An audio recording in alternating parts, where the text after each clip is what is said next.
What's up, guys? Good morning. Good morning. 1 o'clock in the morning, and we are just getting started over here at the Big Money Money page, and still doing it live, still doing it with my iPhone. We're gonna get things taken care of real soon, but still, we're gonna make it happen, as I promised. And every day, new chapter. We're gonna knock them down maybe two times a day. Hopefully, you guys had a blessed day today, and we had an awesome Wednesday. And I'm excited about what's going to happen in this month. I have a big month planned for our business. I don't know about you guys, what you guys got in store, but it's going to be great. All right, so law, the law of the company you keep, chapter 14, guys.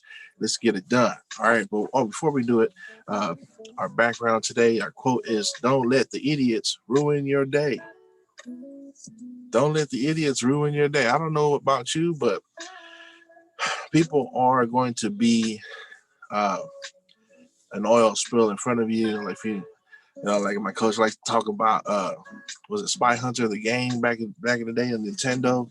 When you're that car trying to drive up the road, and there's going to be obstacles, there's going to be oil spills in the road, and there's going to be people who are going to try to get in your way and slow you down and harm you and belittle you, and it's all good.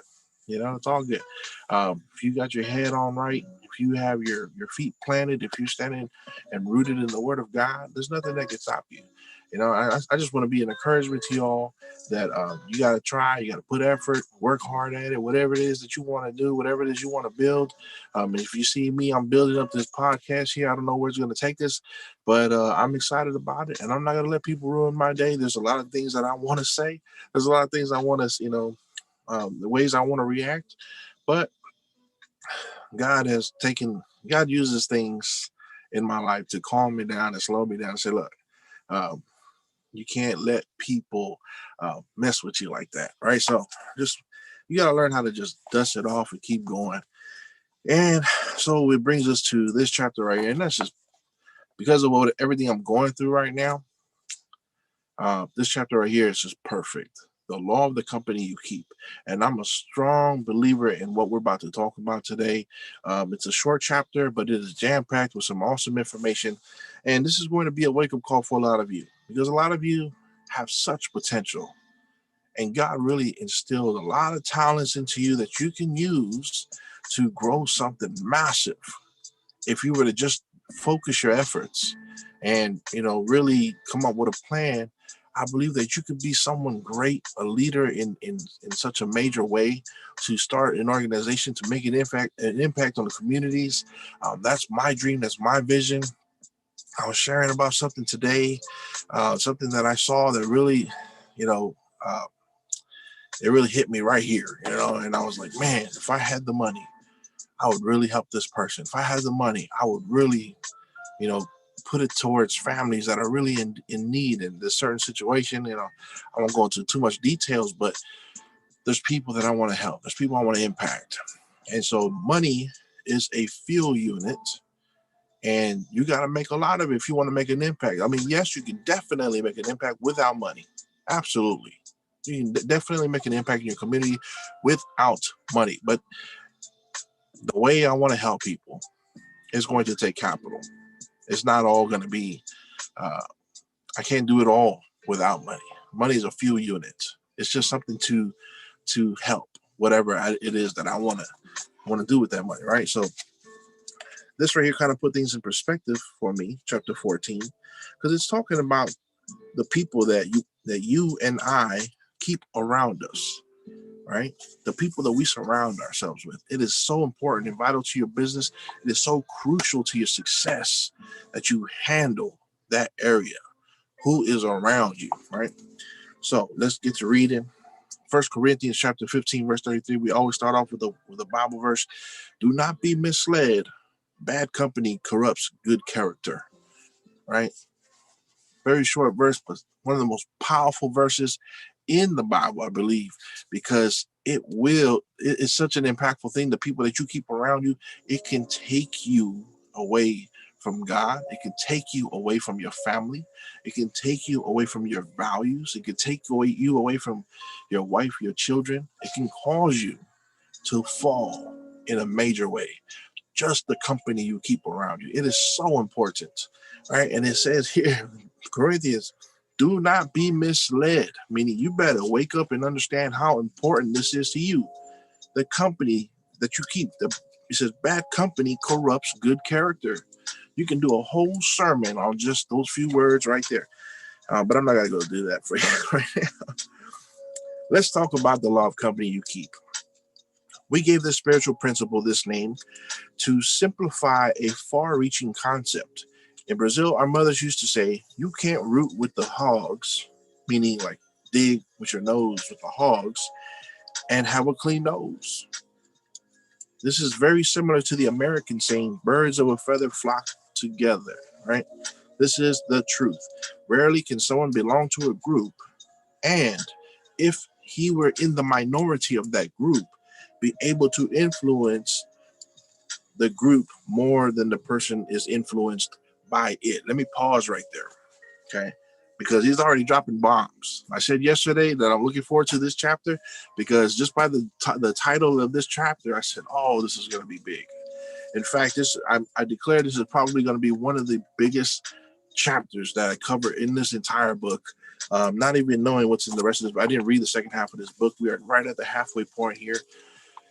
It says here that if you are in a, let's start off with the sayings, right? The Brazilian saying is you can't root with the hogs and have a clean nose. And if you hang out with the hogs and you go digging around in the mud like as they do, there's no way you can go and root with the hogs or dig with the hogs and have a clean nose, right? You're going to get dirty. You're going to get muddy. You're going to look just like the hogs, right? They're always dirty, they're always filthy, right? Not always, but most of the time, right? Coach Mario says it's like, you lay down with the dogs, you're gonna get up with fleas. Or another saying is, you hang around the barbershop long enough, soon enough, you're gonna get a haircut. He says, and just like the American saying, birds of a feather flock together. All right, so you are a part of the group. If you hang around those whatever people, whatever group, whatever, it could be, I don't know, any group. Whatever you hang out with, you are going to start thinking like them. You're going to start speaking like them. You're going to receive information just like as they do. They're going to influence the way you think, the way you put things together, the way you put together a puzzle, right? They're going to influence you. And it says, do not, what does it say here? Do not be misled. And it says, if you are in a group, and you are the minority of a group. So if you're in a group, let's say it's you and 10 other people, and you say the sky is blue, right? And they all say, no, the sky is red. There's no way that you, the minority, can influence all of them more than they are influencing you. They have a better shot of convincing you that the sky is red than you have a shot of convincing all of them that the sky is blue, even if you are right. Even if you are correct, even if you have factual evidence, but the odds are against you because you are the minority in the group. And it's the power of association. See, there's a power of association. There's also a power of disassociation, separating yourself, right? But if you are in the group and you are a minority of that group, just know they got more power over you than you over them. Maybe you might be able to save some of them, but they have the majority. They have the odds. People tend to band together. It says here, people tend to band together, which is why people say you are only as good as the company that you keep. All right. Coach Mario says it. He says, show me your 5 friends and their income, and I'll tell you how much money you make. All right. Perhaps you are asking yourself, why is this law not included in part 4, which is pertaining to relationships? And he says here, indeed, it wouldn't be out of place there, as we are talking about the company that you keep. But We have included it here as a spiritual law concerning values in order to stress that the company you keep influences your behavior, your integrity. It influences your image, right? Which we talked about honesty. We talked about the law of names, right? Your branding. Even if you aren't influenced to do something wrong, if you keep bad company, you will be associated with them. So even if they don't cause you to fall or stumble or sin or fail, you are still going to be associated with them. Therefore, if you want to advance your career, surround yourself with those who are positive role models. So maybe they didn't get you to do something bad, right? And you might say, oh, well, these people, they're not causing me to commit any sin. They're not causing me to break any laws. They're not causing me to do anything bad per se, right? But it says here, if you want to advance your career, if you then you want to surround yourself with those people who are positive models who share the same dreams and values. So you got to evaluate your group of people that you hang out with. If they aren't on the same level with you, if they aren't they don't have the same kind of vision that you do, you might want to reevaluate whether or not you should be associating yourself with them. Because here's the thing: there's something called the crab in a bucket. I mentioned it a couple chapters ago, where there's two crabs in a bucket. When one tries to get out, the other one holds it down. So there's no need to put a lid on that bucket to keep those crabs in there. They will keep each other down. All right, and so um, says here. Sorry for the snoring again, guys, but it says this law applies not only to your day-to-day circle of friends, but also to those whom you do business with. So you got to also be careful who you do business with, who you take in as a partner, as an associate. Warren Buffett can teach us a thing or two here. He says he has been named by Forbes magazine as the third richest man on the planet. So maybe he might know what he's talking about. It says here, with a fortune estimated at about $50 billion, right? Buffett owns Berkshire Hathaway, one of the world's most respected and respected investment firms. He has already donated $40 billion, guys. Wow. So he is worth 50 billion and he donated 40 billion. Says a lot about that person, right? To philanthropic institutions. In terms of cash donations, he's considered one of the greatest philanthropists in the history of mankind. That is freaking awesome. That is pretty good. All right, so it says here Buffett has also led other millionaires to support charitable causes, which is highly commendable. That's huge. So not only does the man donate the majority of his money, right, he still makes more, which, hey, you give, God will bless you, right? But not only that, he influences other millionaires who aren't billionaires like him. They don't have billions like he does. They have millions. But it says he's influenced other millionaires to also give to charitable institutions. Now that's awesome. See, that's what I want to do. I want to step out of the mold and do something major to where we can start making some big money and I can start convincing other people to do the same thing.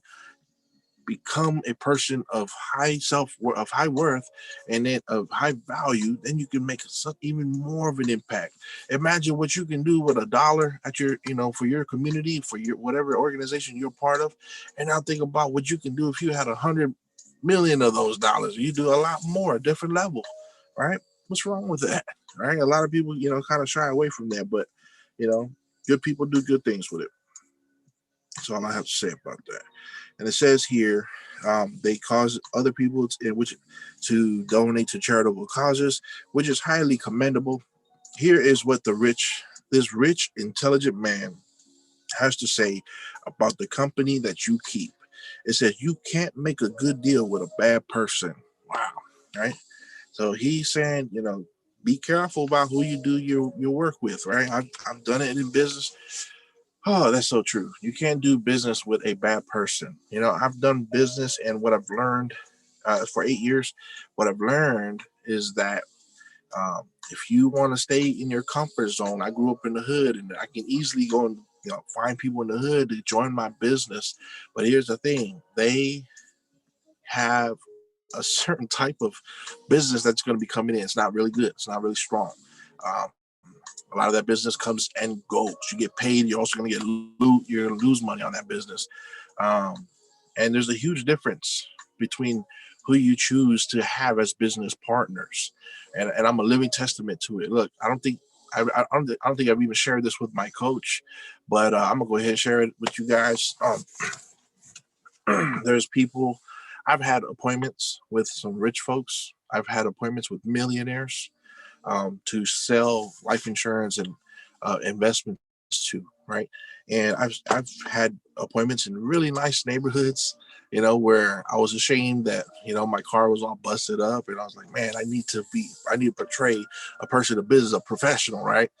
And I've also done business in places that were pretty shady, right? South Central LA, um, some in Compton, nothing too bad in Compton for me actually, but Long Beach, where I grew up in my very own neighborhood, right? Had an appointment with somebody who I prospected at a store, and ended up having an appointment with his cousin, and the boys were hanging out in the back of the house, and alcohol was involved, and we everything was just everything was wrong, right? And it was I had it in my head to where I was like, look, forget this. It's not worth it. Let's just go.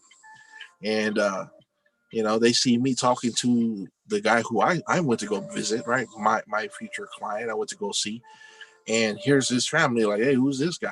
Right. And because alcohol was involved, uh, you know, they had this, what do you call it? Well, they just weren't comfortable with me being there. So out comes a firearm. All right, they bring out a gun. They're hanging out. They're passing it to each other and all this kind of stuff. And then a shot goes off. Right, they shoot a bullet right in the air, towards my direction.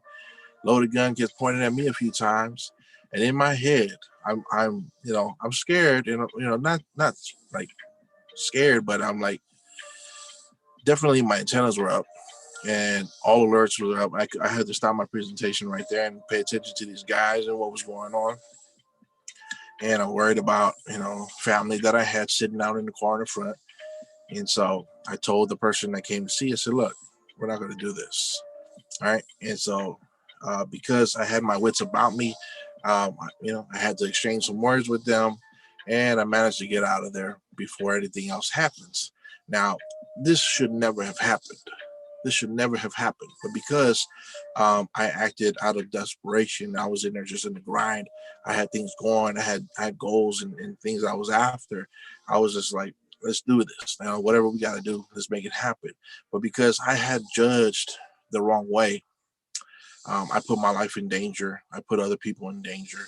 And I learned from that. And I said, never again am I going to associate with people from this neighborhood, because I know this neighborhood and I'm sure there's some great people there. But as far as safety concerns, it is not worth it for me to go over there and put myself in danger like that. Right? This is uh, I'm not afraid to lose my life for a good cause. I'm not afraid to take a bullet for someone who was innocent, right? But for me to position myself into a situation like that and not right away just get out of there, um, it just I I learned from that. I said, look, there's certain people I shouldn't hang around with. I shouldn't allow to be my business partners, because it's just stupid, just plain stupid. Now, maybe there's some business partners out there that, man, they're probably not going to get a gun pointed at you or a bullet shot over your head. But in the same sense, there's some people that out there that you just should not be hanging out with, that have nothing to do with your goals and dreams. They're not on the same level. Yeah, maybe they're not going to put you in the line of danger like I put myself in danger with that person that I was trying to associate with and do business with, and because just a serious bad uh, judge of character, I was lacking in that area. It caused my family be put in danger. Maybe you don't have that kind of danger, but definitely there's people out there that you shouldn't do business with that will tear down your business, that'll tear down your reputation, which is why I believe that this right here, this chapter, is right after the chapter we learned about yesterday, the law of names. That your name bears an image of you, your product, your company, your philosophy, right? And so you have to protect that to remain successful. It is so valuable, as this book was talking about. And today, it's the same thing. I know I'm going off on a lot of tangents here, guys. It's just a lot that I want to share when it comes to this topic right here. It says here, you can't make a good deal with a bad person, right? So that was Warren Buffett. All right, one of the greatest financial investors in the history of the planet advises not to do business with dishonest or bad people, right? Not to be mean, not to be judgmental. It's not that we feel we're better than somebody, but because if we want to be successful, if you want to stay safe, if you want to, take care of business, it says we advise you not to do business with dishonest or bad people.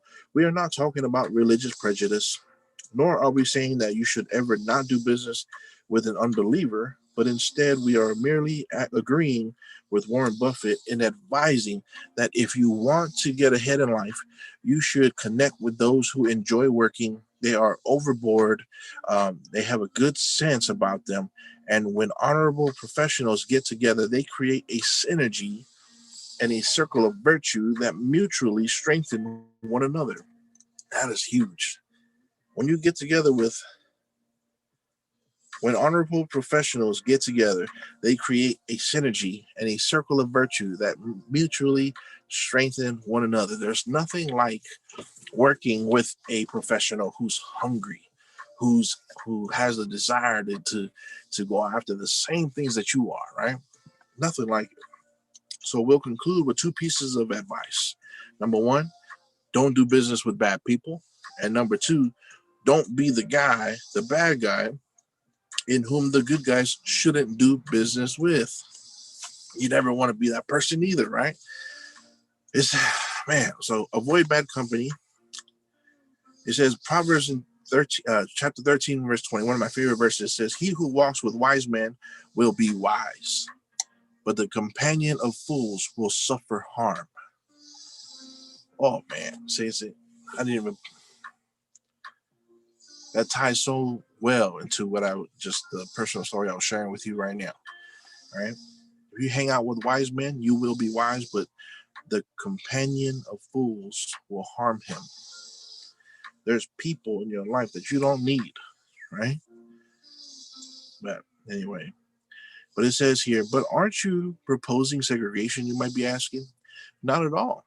We're not proposing segregation. It says not doing business with bad people is simply exercising your personal choice to which we are all entitled. Of course, there's nothing preventing you from having a relationship with those you love, even if they are not on the right path. You can even try to help them see the advantage of following these spiritual laws, joining a crowd of hard workers, or study and abide by positive values. But remember, each of us chooses what we want for ourselves. You cannot choose for someone else. You can only make your own choices. Now, I used to get hung up on that because there's a lot of people that I thought might join me right away in the business that I did, or anything that I pursued. There's a lot of people that I would have assumed. I said, man, he's got my back. He'll join me, and he'll follow me in what I do in my business ventures, and it wasn't so. And I used to get so frustrated about that. But it says here, you we're not he says we're not preventing you from having a relationship with that person, but it says here, even if you are not on the right path, you can have a relationship with them. You can even try to help them see the advantage. And so he says you could try to help them, but always remember that each of us chooses for ourselves. You cannot choose for someone else. You can't choose someone to be on the right for someone to be on the right path. You can encourage them, right? You can only make your own choices. Now it says, with love and respect, without arrogance or cruelty, you can caution those who have taken the wrong road. In that vein, the Bible says, Ezekiel chapter 33, verse 9. But if you do warn the wicked person to turn from their ways, and they do not do so, they will die for their sin, though you will yourself be saved. Ezekiel 33, verse 9. It also says, we urge you, brothers and sisters, warn those who are idle and disruptive, encourage the disheartened, help the weak, and be patient with everyone. 1 Thessalonians chapter 5, verse 14. Now, that weighs heavy on my soul, because there's someone that is not walking right with God that I know. And I reached out to them out of frustration of seeing the things that this person posts online, and I told them in a mean way with some harsh words to cut it out, right? And I shouldn't have done that. I was acting out of anger, and he responded very upset, and as you should be, because nobody should be talking to him that way. Even though what he's doing is wrong, I shouldn't have responded to him that way. I shouldn't have reached out to him that way. It should have been with love. It says with love and respect, without arrogance and cruelty.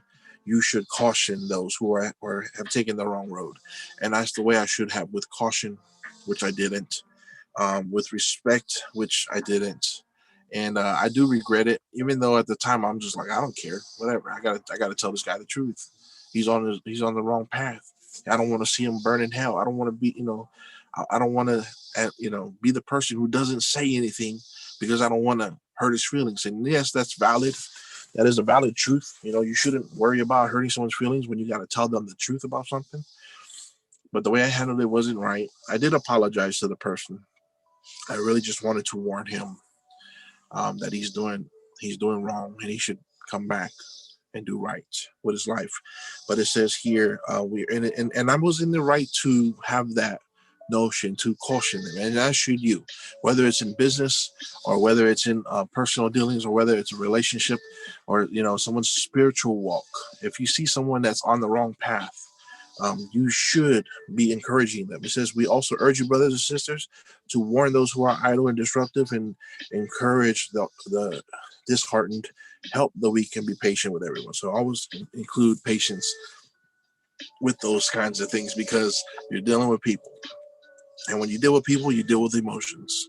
You deal with their feelings. And some people are just easily upset when someone goes out of their way to try and help someone. So I pray for you to be encouraged to do that. All right. Avoiding the influence of the wrong people is an important spiritual principle that contributes to success. Right. Avoiding the influence of the wrong people. We must also avoid situations in which we could be compared with others, and be wary of people who depend on or exploit their friends, relatives, and colleagues. These people are like relational vampires who are always feeding off the success of others. Wow. So it says, be careful the friends that you surround yourself with, because you're going to be compared to them. People will look at you guys, and you don't want to be known as that person who exploited other people. You don't want to be a relational vampire. That's harsh. Be cautious when, for emotional and humanitarian reasons, you try to help bad people or the wrong type of company. If you feel you are being influenced more than you are being influencing, then distance yourself. Nice. So it says, if you feel like you're being influenced more than you're influencing others, then you need to distance yourself. Separate yourself from them. And please don't confuse helping others with becoming involved with them or their situations. Right. So you got to be clear on what it means to really help somebody. And there's a fine line between helping and becoming involved in their situations. Helping others is a good thing, but never hire someone or become a business partner with the wrong person just so you can be helpful. Business and partnerships should be made in an objective and intellectual manner, right? So you got to be smart about it. Who you do business with, who you partner up with. If you want to be a philanthropist, now this is me, because my heart is, I want to help. There's so much I want to do. I want to feed the homeless. I want to shelter them. I want to give them a place where they can, keep themselves clean, and also, learn skills to get a job and all these kind of things. I want to shelter homeless children. There shouldn't be a homeless child out there. I want to stop abortion. There's a lot that I want to do. I want to start a ministry, a street ministry, going out there and saving those who are forgotten, people who feel like they've so lost that that nobody cares about them. I want to get out there and I want to save those people, right? And it says here, business and partnerships should be made an objective with intelligent manner. Okay, but it says if you want to be a philanthropist, that is fine.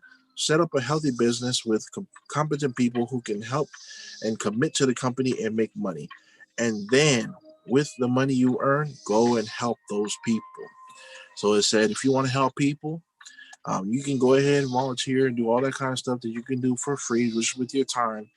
But it says the best thing to do is to build a business, fill it with competent people who can commit to your company and help you to make money. And then together, you as a company can go out there and help people, right? You think, what's the guy that we read about, Warren Buffett, who gave away $40 billion? You think he did that all on his own? He built the business just by himself, and he was able to give $40 billion? No, he built a business. He did it the right way. He had people under him to develop a company that can bring in that kind of income where he's worth $50 billion. And then together as a company, his organization then gives $40 billion. That's huge, guys. Not just because of the money, but the way he did it, right? It's the right way. So it says, and then with the money you earn, go ahead and help others. In conclusion, we're finishing off with Psalms chapter 1, verse 1 to 3. One of my favorite Bible verses as well. Blessed is the one who does not walk in the step with the wicked, or stand in the way that sinners take, or sit in the company of mockers, but those who delight in the law of the Lord, and who meditate on his law day and night. That person is like a tree planted near the streams of water, which yields its fruit in season, and whose leaf does not wither. Whatever they do prospers. Wonderful. Wonderful chapter, guys. Look, there are people in your life, not to be mean or overbearing, but there are people in your life that you do not need as far as trying to build something massive and have success. There's people in your life that you need to get rid of. There's people in your life that you shouldn't surround yourself with. There are people that are there that are holding you down, holding you back. They're getting in the way. They're filling your mind with nonsense. They're causing you to be distracted. They're causing you to change your ways. There are people that we've allowed in our lives, and because of it, business has suffered. All right. And so there's we gotta protect our business. We got to protect our momentum. We got to protect our energy. All right, we got to protect them because they are causing information to enter into here. Remember what we learned a couple of days ago, that the ears are the gates to your soul, the information you receive. And if you don't want to believe me, that the influence that of a group, when you are because you have to understand, you are always the minority. You versus the rest of the group always wins. The group always wins. So you got to gauge your business and say, and just tell yourself, be real with yourself. Is hanging out with this person hurting my business? Is hanging out with these people, is it causing me to sacrifice what could have been growth for my business? Is hanging around with this group of people, is it hindering me? Is it hindering my steps? Is it deterring me from my goals and dreams and my visions? You got to learn how to figure that out, and figure it out quick. You see, I figured it out in my personal life, and there's things that I stepped away from. And here's the thing: when you step away, not everybody's going to understand why. Not everybody's going to understand, and they don't have to understand. And guess what? You don't have to explain yourself either. You don't have to explain yourself. When you are very clear about what it is that you want to do, and it's up to you to pay your bills and raise your family, it's up to you. Do not let the group win. Do not let the group tear you down. Do not let the group influence you. Do not let the group tell you that what you're doing is wrong, that you're stepping away from God, that you are being lazy, that you are avoiding a calling. Let me tell you guys, whatever God puts in your heart, whatever God has allowed you to understand, if he's brought revelation to you that this is your purpose, this is your goal, and this is what you need to do so that you can take things to another level and so that you can be more impactful to people and that you can go ahead and show the world what it means to have God-given prosperity, real God-given prosperity, not that fake prosperity. When people don't understand you, they're going to mock you. They're going to ridicule you. We've read about it right now in Psalms chapter 1, verse 1 to 3, right? Where there are going to be some mockers, right? There's going to be some of those people that ridicule you. They're going to make fun of you. They're not going to understand, and you don't have to worry about how you can help them understand. All right. And so that's why I made the movement to go online and start sharing this information, because there's people that I love dearly, that I care about dearly, very, very deeply. And, I don't have the time to spend with them all, but I have a lot of information in my head that has come to me in my business and in my journey, along with my wife, and we are on the same page for all of this stuff that I'm sharing with you guys. But this chapter especially really weighed down on my heart and caused me to make a move and start to share with people. Brothers and sisters, there's a lot of you who have struggles in your spiritual life, and your company, the people around you, they are not helping. Sad to say, I'm very sad to say it, but it is the truth. There's some people around you who are keeping you from changing and growing. They're keeping you from changing and growing, guys. That's why you still do the same thing. You're doing the same thing that those people did when they were your age. You're doing the same thing that people around your cousins did. You're doing the same thing, living the same lifestyle your parents lived, and there will never be a change. And we call it a generational curse. But all it really is that we fail to understand. And if we don't break away from these people so that we can start to grow and mature in the way that God wants us to grow and change the things that God wants us to change, it'll never happen if you keep hanging around the same people, if you keep surrounding them, because guess what? They are the majority. You are just the one person. And if you are the one person in the majority of five, I mean, they've got you. They've got you. So earlier we talked about the power of association, and there's a power of disassociation. Break away from the group and watch where God will take you. Break away from the group and watch the new ideas that start to flood into your mind. Break away from the group and watch the change of heart. Watch your passion grow. Watch your knowledge, your wisdom grow. Watch how God will start to use you in a different way. You start developing skills and talents you never knew you had. You start to grow things that, these new talents and these newfound passions that you didn't think that you would ever want to do. I didn't think I was going to be someone who'd be in front of a camera speaking to a group of people, whether you guys care or don't care. I didn't think I was going to be that person who would put themselves out there, and make their life public and start to share information like this. I didn't think that was going to be me ever. That was never something I wanted to do. But today I'm finding out that I have a passion for it, because he has a calling. And maybe the calling that you have, and this is another thing, what God calls you to do does not have to fit or be just like what other people have a calling for.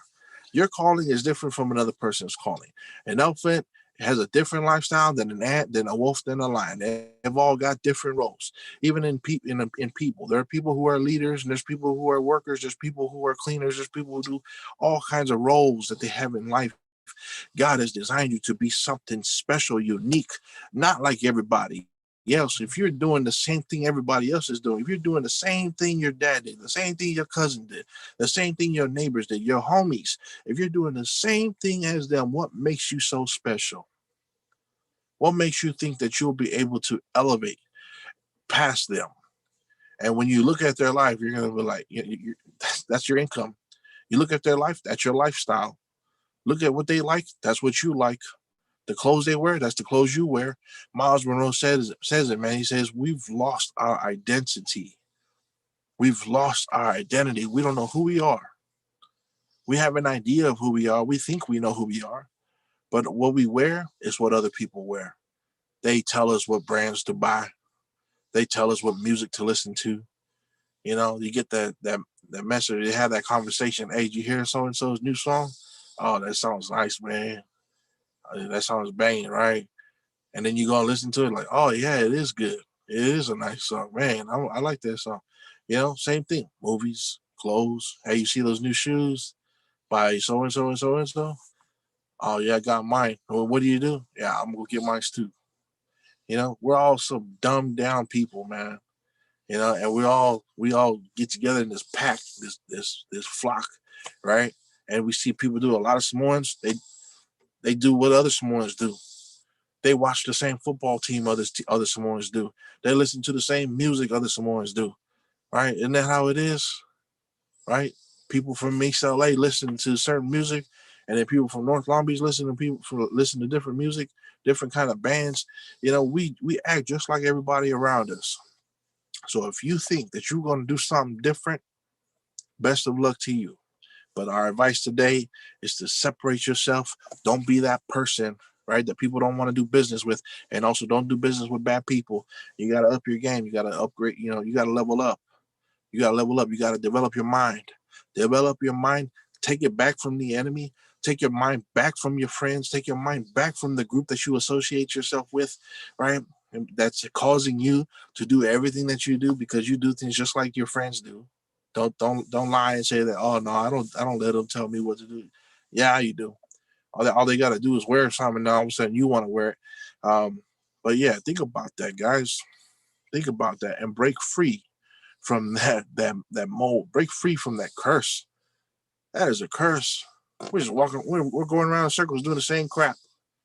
Right? Break free. Do something different. I want to see a different you.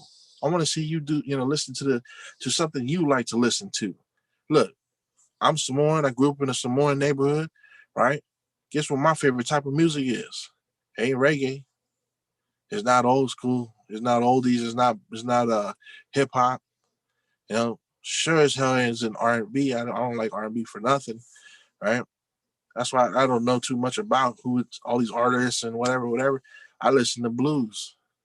I listen to jazz. Blues is my absolute favorite. I don't know how many Samoans that like the blues. Maybe your old uncle. But that's me. I'm different. And I encourage you to be different. Be yourself. Don't be like everybody else. Break away from all that. You know, you can't get elevated to the next level. You're still hanging around with all the same crap. So it's time to do something different, guys. I pray that this really, I know I'm just speaking from the heart right now. Broke away from the chapter. Well, what an awesome chapter. The law of the company that you keep. They are affecting you, right? Your group is affecting you. So I pray that you break away. You just become something different. Be yourself. Be the real you.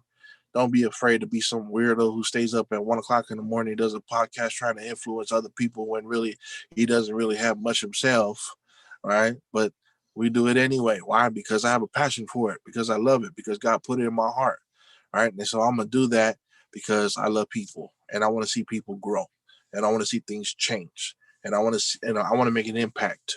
Maybe I can pay your bills in the future. Yes, I will. Yes, I will. You just message me. Hey, I'm past due. We're about to have our lights cut off. Boom. Where you at? I'll come bring it to you. Yeah, that's the future. That's our future, guys. Love you all. Have a good night. God bless you. Keep praying. Pray for change. Pray to break free from the old habits. And